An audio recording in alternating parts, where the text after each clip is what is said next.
Hi, welcome to Quid Pro Quo. I'm Rin, And I'm Zach. and today we are joined by a very special guest, Samuel Law, and we are talking about how to publish through crowdfunding. Samuel, do you want to introduce yourself real quick? Yeah, I'm Sam. I'm trying this whole book writing publishing thing out. I've been writing for quite some time. I just graduated high school, but I've been writing since middle school. I've been learning a lot through that. And my project right now is really the first big push into trying to get a book out there. So it's pretty exciting. That's awesome. Let's go through some definitions, and then we'll get into more questions. We'll get to know more about you and how you're publishing via crowdfunding. So, Zach, Sweet. do you want to tell us what crowdfunding is? Sure. So, crowdfunding is this idea that you have this big project and it's going to cost a lot of money. And rather than taking, years, couple months, whatever your timeline is in order to earn that much money, in order to foot the bill yourself, crowdfunding is turning outward and inviting people to participate in fundraising for a particular project in return for some kind of benefit. So it could be, in the case of like a game, it could be a copy of the game. It could be like posters, bookmarks. There are lots of different ways that people reward backers through crowdfunding. So one of the most popular crowdfunding websites is Kickstarter. They do a lot of games, whether they're tabletop games, video games, but they also do books, which is what we're talking about today. Very cool. Um, Sam, you mentioned that this is your first foray into publishing. Tell us about your Kickstarter. What's your book Yeah, you're writing? so the book I'm writing is a fantasy book. It's the way I describe it when I'm just like when people just ask about it because it's kind of hard to give like a full on description. Is it's like Lord of the Rings but scary, or like Harry Potter but scary. It's got fantasy vibes. It's very much inspired by a lot of Dungeons and Dragons stuff, which is what I came from. So it's inspired by that and some Lovecraft horror in there as well, without the weird Lovecraft other stuff. Yeah, we want to distance ourselves from all of the antiquated racism and sexism that we can, right? Always. And then here's just a fun question that we've been doing on our podcast for a little while is what is one of your hot takes on Ooh. reading or writing or fandoms or anything of the kind? Oh gosh. Okay. One of my hot takes is that, in my opinion, the way that they're doing like the whole representation thing is a little bit silly to me because the way they're doing it is they're making these characters strong, right? Like female characters, people of color characters, right? They're making them strong, but they're comparing them to people who are very, very much not that impressive. So, like, if we take the new Star Wars, right, we have Rey, who is very, very strong, very powerful, but she's being compared in contrast to Kylo Ren, who is all in all not very impressive compared to someone like Darth Vader. So, if you're taking, it's like it's saying you're great compared to like the lowest margin, and that's not necessarily great. That is a very good hot take. I find myself agreeing with it. And then let's get into the questions more about the Kickstarter and crowdfunding. Zach, do you want to ask that first question? Sure. So tell us about your decision to publish via crowdfunding. Tell us a little bit about your decision-making process and how you arrived at that decision. Right. So initially, I was actually going for traditional publishing, where it's a process where you submit your manuscript to agents, agents go to publishers, and you sell your rights away basically. And I tried doing that, and I'm still waiting for responses from a bunch of agents, but I realized that my manuscript is not what a lot of agents are looking for. Agents are nowadays from what I've seen, are looking for a lot of LGBTQ people of color stories that are like the common phrase is like. Making people aware of marginalized voices and whatnot. And my story isn't necessarily that because my main characters are elves and elves do not exist. So I don't think that necessarily falls into that category. So I was like, there's not a very high chance that my book gets picked up by these agents, and especially because I'm also a debut author. It's a very, very sketchy thing. And also another thing that drew me away from traditional publishing is the fact that when you sell your rights to your book, you actually properly sell your rights. So you lose most of your creative control over your book, and it's up to the publisher to do whatever they want. Which for me, I didn't really like the idea of, because it's my book and it was my labor of love project, and I want to work on it myself. And also, it's a very long process, traditional publishing. I've read articles, and apparently it can take up to 2 to 3 years, which for me is like not necessarily in my time frame, because I'm hoping this book can help pay for college.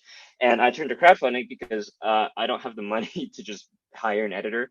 Again, college is very, very expensive. So I was like, well, if I can get other people on board, because what crowdfunding also does is it makes people aware of your book, so that you already have a pre-existing audience as well. So not only are you raising money, but you're also making people aware of it. And at least, even if they don't give you money for it, they're at least like, they're like, hey, there's a book that I might buy later on, or, something that they can look into, or something that you can share before your book actually comes out. So you have like a little step before you actually start marketing it. Sure. That's awesome. Yeah. So because you just mentioned marketing, what is your marketing strategy for like getting your Kickstarter out there? What I've done so far is I have contacted a bunch of news outlets to be like, hey, because it's fairly unique to have a high schooler that's trying to publish a book. I don't know many other of my peers, at least from my school and from other schools around me, that are trying to do that. So I'm like, hey, this is kind of a unique story. See if I can get that out there through news outlets. I've also contacted people I just know through various organizations that have reach, and I've been like, hey, can you help me share this? I've contacted people in my school that I'd be interested in that kind of thing. Just trying to talk to anybody who I can really about it. I've also tried some social media stuff, though I'm working on it. I've never really done social media stuff before, like TikTok and stuff like that. So I'm working on trying to figure out how to do that. But I think that's also a very big way of how I could get the word out there. Yeah, social media is a beast. Yeah, I It's feel like kind of for rough. authors, a lot of us many are introverts, but at the same time, we also specialize in writing and not in social Yeah. media. So then when it's like, okay, now it's time to do social media, and you're like, I don't know what to do now. I don't know I what I just don't don't know know what to what to do. post. I don't know how to make my book attractive in like the social media poster way, because all of it feels like super cheesy to me, and I'm like, this isn't this. I don't like this. If I don't like it, who else is gonna like it? But Exactly. no, I get that. I feel that on a spiritual level. So tell us a little bit about what the process is like for setting up the crowdfunding project. How did you choose to go through Kickstarter, and what is setting up a Kickstarter for a book look like? So there's actually I started setting it up, and I was like, there's actually a lot more that goes into this, and like before you even launch the Kickstarter than you might think. Because I chose Kickstarter because I felt like it was the most appropriate for this type of project. GoFundMe, I feel like, is for more like personal things, not necessarily like big projects like this. I figured, Kickstarter's popular, might as well try it. And so I started setting stuff up, and so the first thing I had to do was like, oh, I actually have to make a book that's not just a manuscript, because you have to give something for your Kickstarter viewers to chew on a little bit, to draw them into to actually, make them want to give you money. So I'm like, okay, if I just like post a picture of like the front page of the like title manuscript, it's boring. It's just like a blank white paper with letters. So I need to make a title cover. And I am not an artist by any means. I can barely draw a stick figure. So I was like, how do I make a title cover art without paying for it? Because I can't afford to hire a cover artist. So I was like, oh, I'll just try AI art. And then I just, typed in a bunch of prompts and then photoshopped a title onto it. And I was like, this is pretty good. And I slapped it onto the front of my Kickstarter. And also I recorded like a quick video introduction of it. And then I made the first 3 chapters of my book really good, and I put a link to that as well, for that, so that readers could have like a little preview of it, so that they could see if they actually wanted to, read my book. And then you actually have to come up with the rewards, which I was like, what rewards? What would I give to them? I didn't know at first, and I was like, oh, it's obvious. You give them a copy of your book. Duh. So I was like, okay. There's 3 books, ebook, there's paperback, and there's hardback. So I put different tiers for that. And I was like, well, they have to get something else besides the book. And I actually have experience doing some like crafting stuff, and modeling and design. So I was like, I can just make them like little like keychains, or a bookmark with, like chibi heads of the main characters. And So yeah, but I think coming up with the rewards for me was surprisingly the hardest part because I had to. Oh, and you also have to you have to like tell the story. So Kickstarter has a story called or a section called story, and you basically have to write out like what this project is, what it's about. And so for me, it's like I had to kind of write about it in a way that would draw people to it, basically. So there's a lot of work that goes into it beforehand before you even press Hmm. publish. But it sounds like you can kind Yeah, of, because a lot of agents will ask you for first three chapters when you're submitting your right. query, so you can kind of Exactly. use that work from one avenue and use it for a second. But it's nice to be able to double dip that way. Yeah. I basically just copy and pasted my query letter into the story section and then made it a lot less formal. That's basically all I did for it. And so it was nice having that already there to mooch off of. Yeah, that's so awesome. So you've talked about, you know, your end of setting things up. What about like your pre-existing audience? Like, what role do they play in this crowdfunding project? How it goes a little bit back to our earlier question, like how have you amassed an audience? Well, here's the thing is that I don't really have that big of a pre-existing audience except for like my friends. I've been to a couple of other things where I've been able to gather a few people. Obviously, like teachers and stuff who are always, wonderful and supportive. But also, I did a TED talk about storytelling, and so I kind of have an audience there where the people who I did the TED talk with, as well as the organizers of the event, are also behind that. And also, I'm a part of a few other student committees for like there's one for like a science fair that I reached out to and I was like, hey, I'm doing a thing. And they're like, oh, that's so cool. We'll help you with it. So that's kind of how I got the word out there with basically just like finding as many opportunities as possible to make connections. Whether it be, a good place probably is, your local library, talking to people there, or even like clubs at school, right? School is actually a very big place to make connections because you're jamming in like 2,000 kids in one place.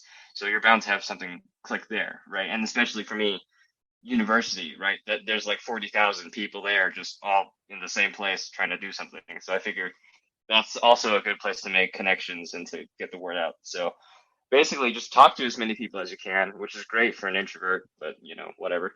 And kind of get yourself out there and find a way that you feel comfortable doing it. Because if you find a way that's easy for you, then it'll become very, very easy to kind of just, go. Awesome. That's so cool. I just looked at your TED Talk and this looks so good. I'm gonna watch after we finish recording. Thank you. Yeah, that's awesome. Zach, do you have a next question?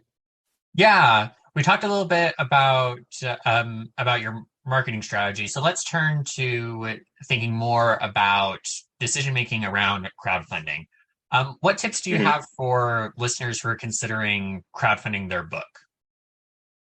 So one big thing that I actually didn't realize until I started the Kickstarter process is that Kickstarter only gives you the money if you completely fund your projects. So I set a goal for $2,500. If I don't make all of that $2,500, then I will not get any sum of money ever. And so I think that's a really big consideration of setting something that's both able to help you, but also somewhat achievable. Because if you set like $50,000 for that, that's not going to happen probably for a debut author unless you pull off some sort of miracle.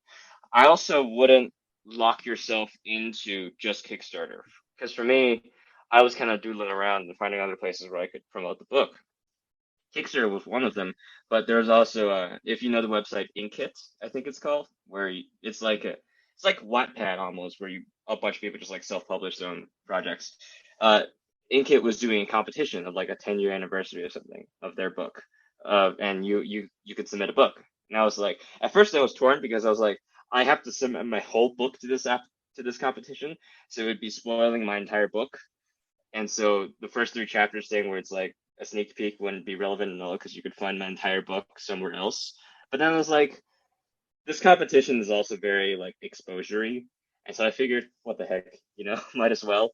And, if people like the book enough, then they might try and get a physical copy anyway from the Kickstarter. So I figured it's a win-win situation. Absolutely. I'm trying. I like that advice to like diversify your platform. That's something I've been trying to do as an author. So I think that's very sound advice. I'm trying to think if I have any other last minute questions. Zach, do you have any? I think we've gone through all the pre-prepared ones. No, you done it. I mean, you talked about the considerations for where to go to, where to crowdfund, how to go about crowdfunding, things to consider. I like how you mentioned tapping into your existing networks, whether that be at school, work, your friends and acquaintances. That's super important to be able to pull people in and to hold their interest. I know that one of the big questions is, where can our listeners find you? Like, where should they look for you? So, well, obviously my Kickstarter, it's somewhere out there. The book is called The Whispers of the Gods. So if you look it up on Kickstarter, I'm pretty sure it's like your first option, because I think it's a decently unique title. You can also read the entire book on Inkit if you want, and help boost that, because I'm pretty sure the competition is based off reader engagement. So if you could engage with my book, that would be brilliant. I do have an business Instagram that I'm trying to set up. I'm pretty sure it's Sam Kwokalaw, SamKwOklaw. I'm pretty sure that's the handle, but that's where I'm posting all the, my project updates and stuff like that. And otherwise, I think that's about it in terms of where you can find me. I'm a very off the grid person, which is probably something I have to fix. Well, hey, that's enough to put in the liner notes, so that's where it will go. Sweet. Awesome. Thank you so much for coming on. This has Thank been you. Quid Pros Quo. Quid Pros Quo is hosted by DC Winters and CK Jensen. If you like this episode, be sure to leave us a rating. And if you'd like to contact us, you can email us at quidprosquo@gmail.com. For more episodes, check us out on Spotify, Apple Podcasts, or wherever else you get your podcasts.